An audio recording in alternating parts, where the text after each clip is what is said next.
तर कशी आहे पब्लिक, आपल्या आजच्या ब्लॉगमध्ये तुमचं स्वागत आहे. आणि आज जातोय आपण कालिकेला. आणि कालिकेला एवढी मोठी गर्दी बघून आपण तर वापसच फिरलो ना भाऊ. म्हटलं चला आता जत्रात फिरू द्या, म्हटलं इकडे काय जाण्यात मतलब. आणि आपल्यासोबत होते आजच्या ब्लॉगमध्ये 2 गावाकडून आलेले मित्र. आणि जत्रामध्ये पाय टाकल्यावर बघतो तर काय भाऊ, हे मोठमोठाले आकाशी पाळणे. तर याला पाहून तर आमचे डोळेच फिरले ना. खेळायचं तर लांबच राहिलं ना, हे असं पाहूनच भेव वाटायचं. आणि हे इकडचं पान तुम्ही, हे तर लयच खतरनाक आहे ना. हे डायरेक्ट वरीच तोंड करायचं इकडं. म्हटलं यार मागच्या मागच पडून जाईल माणूस. म्हटलं चला निघू दे इथून, बघूनच चक्कर येऊन पडेल म्हटलं आपण.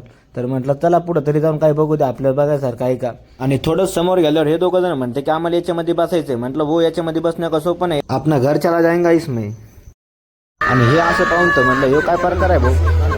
आणि मग नंतर लक्षात आलं की याने जो डोळ्याला बॉक्स लावला म्हटलं त्याच्यामध्ये त्याला काहीतरी 3D मध्ये दिसतं. काय असो का नसो म्हटलं भाऊ, त्याला पण मजा आली. म्हटलं 3D मध्ये बघून आणि आपल्याला पण मजा आली त्याला पाहून. आणि थोडंसं समोर गेल्यावर हे दिसलं ना भाऊ इंटरेस्टेड.